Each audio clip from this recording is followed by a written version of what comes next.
Um homem andava perdido pelo deserto há 2 dias e ele já tinha bebido toda a água que ele carregou junto com ele nessa viagem. Ele tinha certeza de que se ele não encontrasse água logo, ele não iria sobreviver por muito tempo.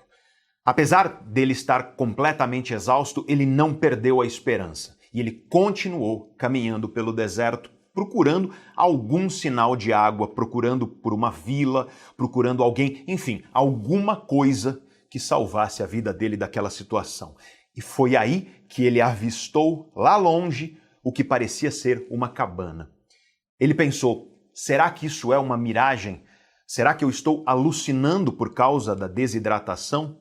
Mas como ele simplesmente não tinha outra opção, ele seguiu caminhando rumo a essa cabana. As pernas dele já não estavam aguentando, mas ele persistiu e foi andando devagar e aos poucos. E foi aí que ele percebeu que não era uma miragem, não era uma alucinação, era uma cabana de verdade.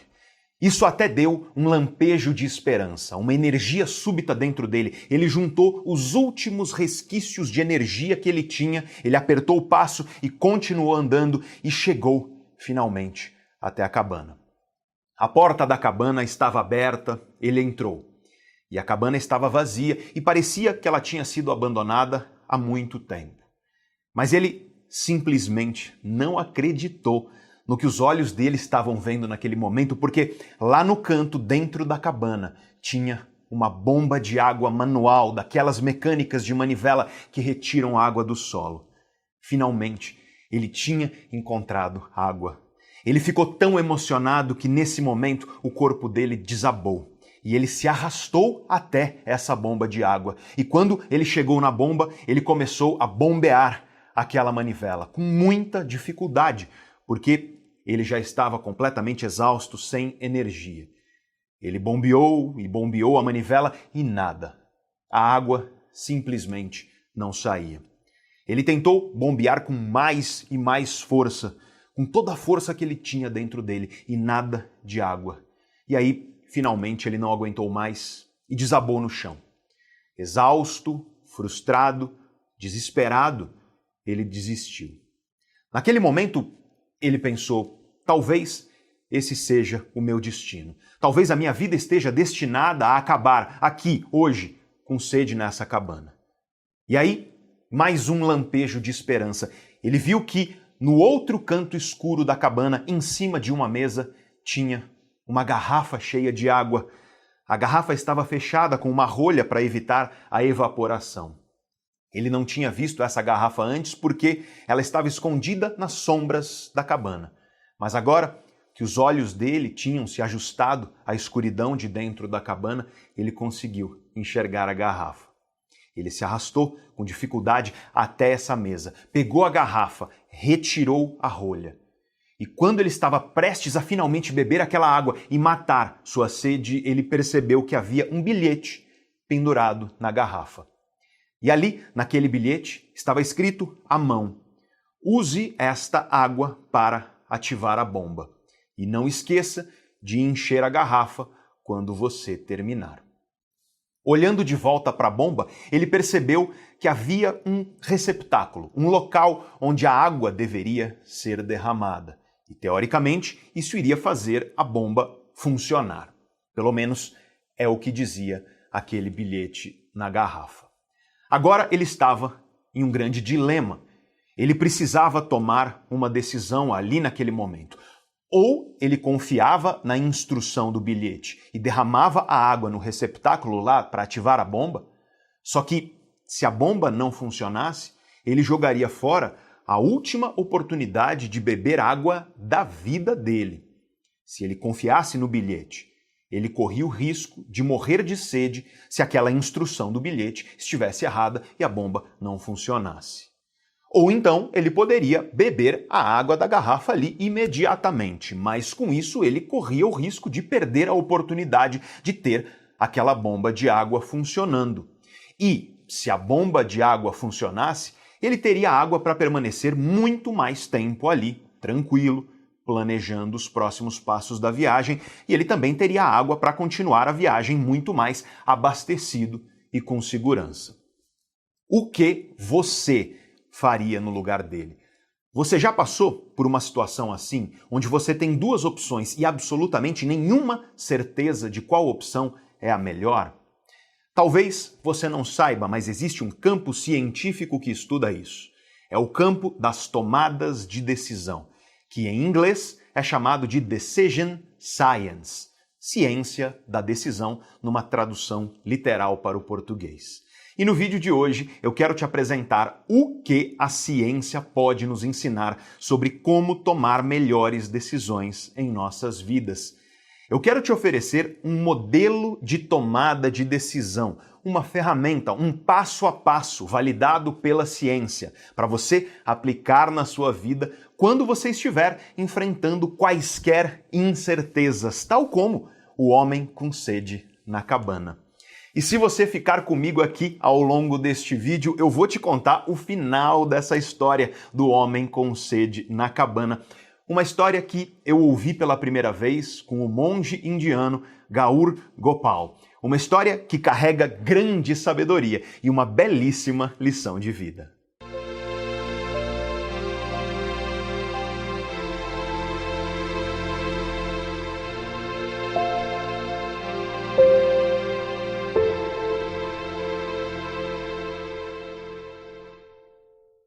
Você certamente conhece, ou pelo menos já ouviu falar de Platão, o grande filósofo grego.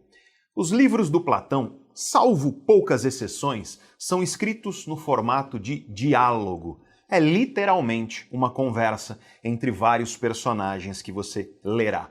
E geralmente o personagem principal é Sócrates. Sócrates foi o grande mestre de Platão. E aí, em homenagem ao seu mestre, Platão colocava ele como personagem principal nos seus diálogos. E o Sócrates, nos diálogos do Platão, tinha um jeito bem diferente de dialogar, de conversar. Se alguém chegava para o Sócrates e falava: "Sócrates, eu te amo", em vez de simplesmente agradecer, dizer que ama de volta e seguir a vida, o Sócrates virava para a pessoa e perguntava: "Mas o que você entende por amor? O que significa para você amar?" Isso pode te parecer bobo, mas eu quero que você perceba quão profunda é essa abordagem. As pessoas por aí vivem usando palavras e muitas vezes elas mal sabem o que elas querem dizer com aquelas palavras. Quantas pessoas você conhece que sabem de maneira clara o que elas querem dizer com amor quando elas dizem "eu te amo"? Aliás, você já parou para pensar que quando você diz "eu te amo" para o seu esposo, ou esposa, ou namorado, ou namorada, enfim, talvez o conceito dele, talvez o conceito dela de amor seja diferente do seu? Já parou para pensar nisso? Ou seja, talvez você ache que amor é uma coisa, seu parceiro acha que amor é outra coisa, e vocês dois estão aí dizendo "eu te amo" um para o outro, sendo que isso significa coisas bastante diferentes para vocês dois. Não será à toa, então, que vocês acabarão se desentendendo em algum momento, porque vocês estavam falando uma língua diferente, vocês não estavam falando a mesma língua. E o exemplo do amor vale para todas as outras coisas, todas as outras palavras. A filosofia de Sócrates e Platão nos ensina a importância de ter clareza sobre aquilo que nós estamos falando, clareza sobre os conceitos, as palavras que nós utilizamos, porque senão nós viveremos uma espécie de Torre de Babel, tal como na Bíblia. Ou seja, ninguém entende ninguém. Pois bem, o tema do vídeo de hoje é como tomar boas decisões. Só que aí eu vou dar uma de Sócrates aqui com você e eu vou te perguntar: você sabe o que é uma decisão? Quando você fala que vai decidir alguma coisa, o que exatamente você quer dizer com isso? Essa palavra decisão é muito utilizada por aí e a maioria das pessoas não tem clareza do que isso significa. Então, já que esse é o nosso tema, nós precisamos começar esclarecendo o que é uma decisão segundo a ciência que estuda as decisões humanas. E antes de começar, eu preciso te pedir aqui uma coisa. Eu vou tentar simplificar aqui algo que é bem complicado. Isso é super matemático e estatístico lá na literatura científica, mas eu vou te ensinar tudo isso sem falar nada de matemática ou de estatística. Pode ficar tranquilo, pode ficar tranquila. Então, confia em mim. E se parecer complicado em algum momento, aguenta, porque eu vou te dar exemplos práticos e você vai entender tudo com tranquilidade, eu te garanto. Beleza? Então vamos lá. Existem algumas definições científicas diferentes do que é uma decisão. Mas a minha favorita é oriunda das ciências cognitivas, incluindo as neurociências cognitivas. Eu estudo o cérebro humano, então é um tanto evidente que essa seja a abordagem que eu utilizo aqui. Bora entender então o que é a decisão. Decisão é um processo cognitivo de redução de incertezas que culmina em um comportamento. Veja bem, redução de incertezas que culmina em um comportamento, uma ação. Vamos focar na parte mais importante dessa definição. Redução de incertezas. O que significa isso? Bom, agora eu tenho que continuar aqui dando uma de Sócrates junto com você. Se decisão é redução de incerteza, o que é uma incerteza? E para entender uma incerteza, basta nós olharmos para o seu oposto. O que é uma certeza? Ora, como as pessoas costumam dizer por aí, qual é a única certeza da vida? É a morte. Mas por que isso é uma certeza? É porque não existe outra possibilidade, outro caminho. Não existe uma alternativa à morte. Ela é o único caminho possível. Incertezas, portanto, surgem quando nós temos mais de um caminho possível à nossa disposição. Por isso, a morte é uma certeza. Mas deixa eu te dar um outro exemplo mais prático disso e aí você vai entender com facilidade. Você está lá no trabalho e chega a hora do almoço. Você precisa almoçar, portanto. O que você vai comer? A resposta para essa pergunta, o que você vai comer, ela é uma certeza? Não. Afinal, você tem vários caminhos possíveis à sua disposição. Você pode pedir um delivery no escritório, você pode descer e ir àquele restaurante por quilo que fica perto do escritório e que é mais barato. Ou você pode ir ao japonês mais caro, ou à churrascaria, ou você pode comer um hambúrguer e por aí vai. Veja só, você tem muitos caminhos possíveis e como você tem vários caminhos possíveis, eis que surge uma incerteza dentro de você. O seu cérebro vai precisar reduzir essas incertezas para que você escolha um caminho e vá de fato almoçar. Esse processo de redução de incertezas é o que nós chamamos, nas ciências cognitivas, de tomada de decisão. Você pensa, é fim do mês, meu vale-refeição já acabou, eu estou sem dinheiro, eu quero juntar uma grana para comprar um computador novo lá para casa. E aí você conclui, então eu acho que eu vou ao restaurante por quilo aqui perto, que é mais barato. Isso tudo, esse processo todo, foi você tomando uma decisão. Isso tudo foi você reduzindo aquelas incertezas, aqueles muitos caminhos possíveis e finalmente escolhendo um caminho. E aí vem o comportamento, a ação de fato. Você age, você levanta e vai ao restaurante por quilo que fica perto do escritório. Veja só, agora você já entendeu a definição científica de decisão, então deixa eu repetir ela para você. Decisão é um processo cognitivo de redução de incertezas que culmina em um comportamento. O comportamento, a ação, nesse exemplo que eu dei, foi ir almoçar no restaurante por quilo. Na história do homem no deserto, na cabana, que eu contei no começo do vídeo, nós temos também um processo de tomada de decisão. Aquele homem precisa decidir se ele bebe a água da garrafa ou se ele usa a água para tentar ativar a bomba de água na cabana. Não existe uma certeza, muito pelo contrário. Existe grande incerteza, porque os dois caminhos têm riscos e vantagens e ele simplesmente não tem como saber o que vai acontecer ali. Ele precisa reduzir essa incerteza para agir. Ou ele bebe, ou ele usa a água para tentar ativar a bomba. E como você sabe, O grande responsável pelas suas decisões, é claro, é o seu cérebro. E muito do que eu vou te falar hoje aqui é sobre como o seu cérebro funciona.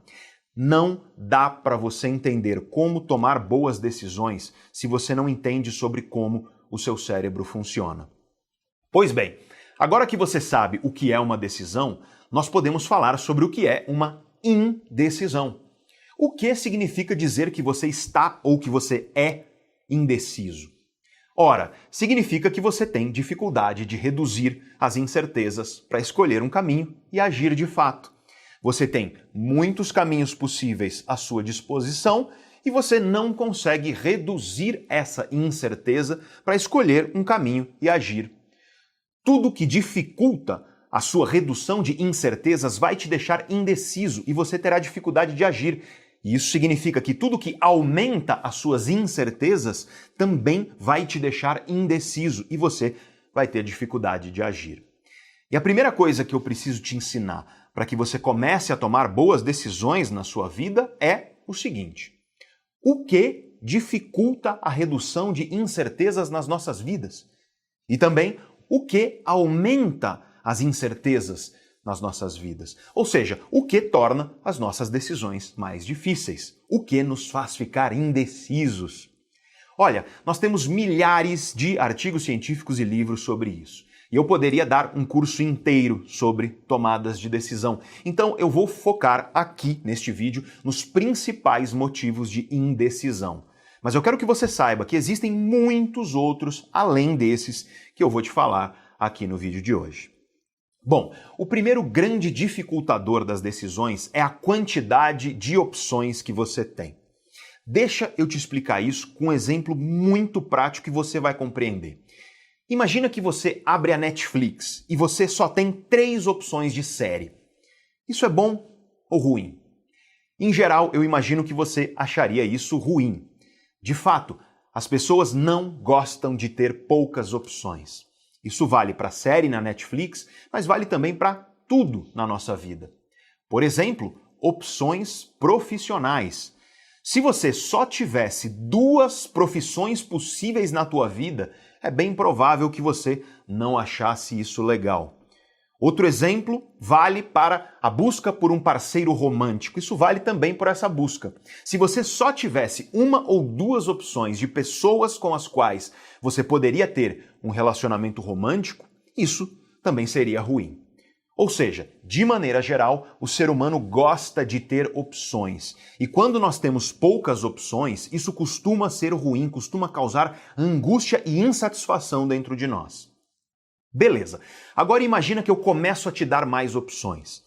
Em vez de só 3 séries, eu coloco mais lá na Netflix. Agora você tem 10 séries à sua disposição lá na Netflix. Opa! A sua angústia diminui, a sua alegria e a sua satisfação aumentam. E aí eu coloco mais ainda. Agora você tem 20 séries lá na sua Netflix. Maravilha! Sua angústia diminui mais ainda, sua alegria e sua satisfação aumentam mais ainda. Isso pode te levar a pensar que quanto mais séries, mais feliz a pessoa vai ficar, menos angustiada ela estará, mais satisfeita ela estará. Ou seja, quanto mais opções eu dou para uma pessoa, mais feliz ela fica, menos angustiada ela fica. Mas será que isso é verdade? E a resposta é não. Conforme eu vou te dando mais opções, isso realmente vai te alegrando, vai te deixando mais satisfeito, vai reduzindo a tua angústia. Mas chega um ponto em que você tem tantas opções que isso começa a aumentar muito a sua incerteza. E o nosso cérebro não gosta de incertezas. Incertezas causam estresse, angústia, medo, ansiedade, enfim, uma série de processos emocionais negativos dentro de nós. E aí, conforme eu te dou mais opções, você começa a ficar angustiado, sua satisfação começa a cair, sua alegria começa a diminuir. E o resumo da ópera, o resumo dessa história aqui é: poucas opções nos deixam insatisfeitos e angustiados, mas opções demais também nos deixam insatisfeitos e angustiados. E não é à toa que eu usei o exemplo da Netflix, porque você provavelmente sente isso na pele quando você entra lá para assistir alguma coisa. É simplesmente muita opção. São tantas opções que você fica angustiado e você tem dificuldade de decidir, porque essa é uma lição sobre as tomadas de decisão humanas. Quando nós temos opções demais, muitos caminhos possíveis à nossa disposição, a nossa incerteza atinge patamares que não são saudáveis. Isso produz estresse, isso angustia, pode causar ansiedade e, principalmente, isso paralisa. Quando você tem opções demais à sua frente, você fica paralisado e não consegue decidir. São tantas incertezas que o seu cérebro trava. Ele não consegue reduzir aquelas incertezas, ou seja, ele não consegue decidir. É por isso que você passa mais tempo escolhendo um filme ou série na Netflix do que efetivamente assistindo. Aquela quantidade enorme de opções à sua disposição sobrecarrega o seu cérebro com um grau muito alto de incertezas. E como decidir significa reduzir as incertezas, você trava. Mas lembre-se de que isso vale não só para Netflix, mas para todas as coisas da vida. Quando você tem muitas opções profissionais, muitos caminhos profissionais, você pode ficar ansioso, angustiado e travar. É por isso, aliás, que tem muita gente insatisfeita em relacionamentos amorosos. A pessoa abre o Tinder, tem milhares de opções, ela sai com várias pessoas, não fica satisfeita com nenhuma. E aí ela não consegue escolher alguém para manter uma relação mais estável. O grande psicólogo Barry Schwartz chamou isso de paradoxo da escolha. É um paradoxo porque, por um lado, poucas opções geram insatisfação e angústia, mas, por outro lado, opções demais também geram insatisfação e angústia. Ele ensina isso em um ótimo livro que, infelizmente, parou de ser editado aqui no Brasil. E o livro se chama justamente O Paradoxo da Escolha. The Paradox of Choice, no original em inglês. Acontece que algumas pessoas sofrem mais com isso do que outras. Existem pessoas que são maximizadoras. Esse é o termo utilizado nos artigos científicos. São pessoas que querem maximizar as suas experiências. Quando a pessoa está lá na Netflix, ela quer a melhor série de todas. Quando a pessoa está lá no Tinder, ela quer o melhor parceiro de todos. Quando a pessoa está, sei lá, no restaurante, ela quer o melhor prato de todos.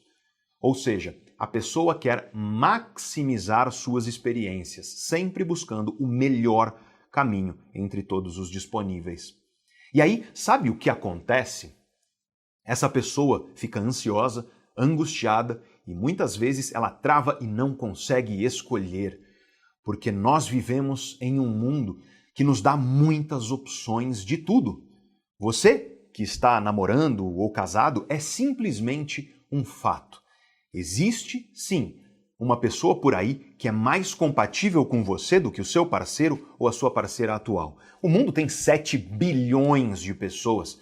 Estatisticamente, é evidente que existe alguém mais compatível com você por aí. Mas se você passar a sua vida em busca de um parceiro ideal, você nunca estará satisfeito com o parceiro real que está ao seu alcance. Existe uma série mais legal que você vai gostar mais do que essa série que você está assistindo agora na Netflix. Mas se você passar sua noite procurando a série ideal, você não vai saborear a série real que está ao seu alcance agora. O problema de ser maximizador é que nós vivemos em um mundo onde as opções são muito amplas. Esse monte de opções cria um grau de incerteza muito alto no nosso cérebro. E quando você é maximizador, o seu desejo de maximizar faz você ter uma grande dificuldade de reduzir as incertezas e, portanto, decidir. Pessoas maximizadoras tendem a ser perfeccionistas, indecisas, ansiosas. Em última instância, elas não conseguem saborear a vida, porque elas estão sempre em busca do ideal, em vez de aprender a saborear o real.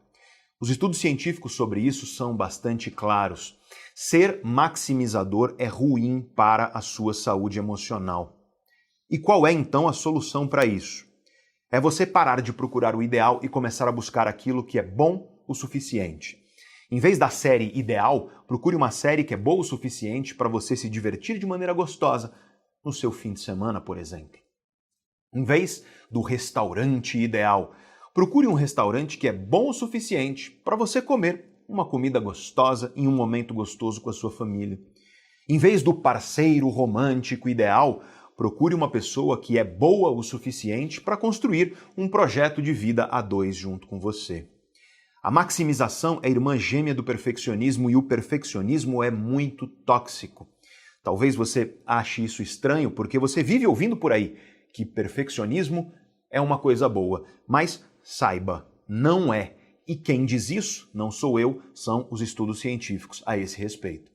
Perfeccionistas tendem a ser mais insatisfeitos com a vida, tendem a ser mais estressados, ansiosos e tantos outros problemas de saúde emocional. Aliás, se você quiser um vídeo falando sobre os males do perfeccionismo, deixa um comentário aí embaixo para mim. E aí, se bastante gente estiver interessada nesse tema, nós prepararemos esse vídeo aí para você no futuro. Enfim, eu não estou falando isso para você se contentar com pouco ou coisa parecida, é preciso deixar isso claro. Eu estou falando para você buscar aquilo que é bom o suficiente em vez de buscar aquilo que é ideal. Essa é a primeira lição sobre como tomar boas decisões. E já que nós falamos de saúde emocional, eu posso te dar a segunda lição sobre tomar boas decisões. E para isso, eu vou falar de outra coisa que aumenta a nossa indecisão e que trava as nossas decisões. São justamente algumas emoções. São aquilo que eu chamo de prisões emocionais. Veja, por exemplo, a ansiedade. A ansiedade é um estado emocional que produz medo, angústia, sensação de que tudo vai dar errado no futuro. E você que é ansioso, você sabe muito bem.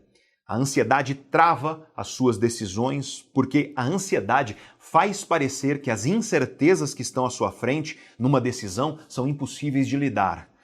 Outra prisão emocional é o medo mesmo isolado. O medo paralisa porque ele impede o seu cérebro de reduzir as incertezas. Veja, por exemplo, uma pessoa que está sofrendo com um dilema na vida dela. E a vida, infelizmente, às vezes ela é dura e muito difícil. Às vezes, todos os caminhos que você tem nas suas mãos serão dolorosos. Por exemplo, a pessoa que você ama te traiu e disse que não te ama mais. Se você terminar a relação, isso vai doer muito. Se você continuar insistindo em uma pessoa que te traiu e não te ama, isso vai também doer muito. Não tem para onde fugir. O resultado será doloroso em todos os caminhos. E nessa situação, muita gente trava. Só que travar é escolher ficar paralisado. E ficar paralisado muitas vezes é mais perigoso do que agir. E para você que está aí nessa situação, para você que tem que escolher entre duas dores, o meu conselho para você é o seguinte: quando a escolha for entre duas dores, opte por aquela que irá preservar o seu respeito por si mesmo e que te tornará um ser humano melhor amanhã. Essas prisões emocionais são muito angustiantes. E enquanto você não se libertar delas, a sua vida não vai florescer. A sua vida permanecerá triste, apequenada, muito longe de todo o potencial que você sabe que existe aí dentro de você. Um outro exemplo de prisão emocional que trava as decisões é a pessoa que permanece em um lugar que só faz mal a ela. A pessoa permanece em uma relação triste que só faz mal. Ou então, ela permanece em uma carreira, em um projeto, em uma situação triste que só faz mal, que só apequena a vida dela. Por que uma pessoa permanece em uma situação que ela já sabe que só faz mal a ela? E eu te digo, eu te respondo, é novamente o medo. É por medo de arriscar. O medo é uma grande prisão emocional que trava as nossas decisões e a nossa vida. Como nós vimos, quanto maior é o grau de incerteza, maior é a angústia e a insatisfação dentro de nós. Incertezas são angustiantes, elas nos deixam ansiosos e isso pode travar a nossa tomada de decisão. O nosso cérebro não gosta de incertezas. E o medo de arriscar é um desejo de segurança. Por medo de arriscar, nós aceitamos permanecer em relações e projetos e situações que nós sabemos que só nos fazem mal. Nós preferimos continuar sofrendo, porque esse sofrimento, pelo menos, é uma certeza. Ele é conhecido, ele é familiar. E aquilo que é familiar, até mesmo um sofrimento, nos parece mais seguro do que navegar pelos oceanos desconhecidos e incertos da mudança. Ou seja, muitas vezes nós preferimos a certeza de um sofrimento que nos é conhecido para não ter que encarar a incerteza de se arriscar naquilo que é desconhecido. Lembre-se disso. O nosso cérebro não gosta de incertezas. Terminar uma relação, por mais que ela te machuque, é aumentar o grau de incerteza dentro de você. Encerrar uma situação, um projeto, se despedir de uma carreira ou de um emprego, é aumentar o grau de incerteza, é encarar um mundo desconhecido e incerto fora daquela situação que é familiar. E muita gente se torna escrava da familiaridade, mesmo que essa familiaridade traga sofrimento, porque isso cria uma ilusão de segurança. E aí a pessoa não percebe que, na verdade, ela não está segura definitivamente. Ela não percebe que essa segurança é ilusória. Ela não percebe que permanecer naquilo que te faz sofrer é correr o maior risco de todos. O risco de estar desperdiçando a sua vida.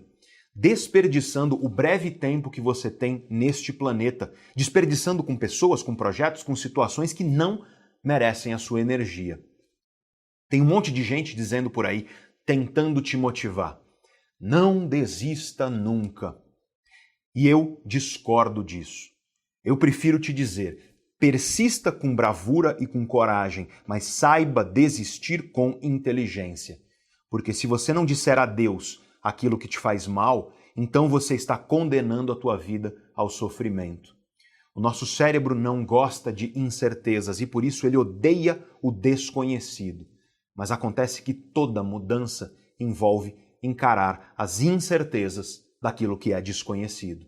O começo de uma vida verdadeiramente transformada nunca será totalmente conhecido e familiar. Cabe a nós aceitar isso, ou permanecer imobilizados nessa ilusão de segurança, que na verdade é uma prisão emocional de angústias. Uma prisão emocional. Talvez você esteja agora sofrendo em uma prisão emocional. Uma prisão aí, dentro de você, dentro da sua mente. Ansiedade que te paralisa. Falta de foco, falta de energia, falta de disposição para fazer aquilo que precisa ser feito na sua vida. Procrastinação que te impede de começar aquilo que você sabe que tem que fazer para conquistar a vida que você sabe que merece. Mas você não consegue vencer essa procrastinação que está te travando, ou então você até começa um novo hábito, mas não consegue manter constância e dar continuidade a ele. Medo do desconhecido, medo de arriscar, que te deixa paralisado em uma prisão de incertezas. Desejo de mudar a sua vida profissional. Desejo esse que está paralisado, justamente pelo medo. Ciclos de relacionamentos amorosos tristes, que te fazem achar que você tem dedo podre no amor ou coisa parecida. Desejo de conhecer alguém bacana para uma relação amorosa de valor, mas você não sabe o que fazer para conseguir isso. Ou então você já está em uma relação que perdeu a sua chama, o seu sabor. E você quer reacender isso, porque você ama essa pessoa e quer lutar por ela, mas você não sabe como, e isso está te entristecendo e deteriorando a sua relação. Desânimo constante, esquecimento constante, cansaço constante, enfim. Você sabe do potencial que você tem, mas você não consegue colocar ele para fora, pelo menos não em toda a sua potência. Ou você já tentou tanto mudar a sua vida que você meio que desistiu e vive duvidando de si mesmo. Esses são alguns exemplos das prisões que podem estar aí dentro de você, dentro da sua mente, nesse momento. Tem muita gente paralisada por essas e outras prisões emocionais. E qual é a solução para nós conseguirmos quebrar as correntes dessas prisões emocionais? Ora, é autoconhecimento. Autoconhecimento é liberdade. Você, que me conhece já há algum tempo, certamente já me ouviu falar isso em algum momento.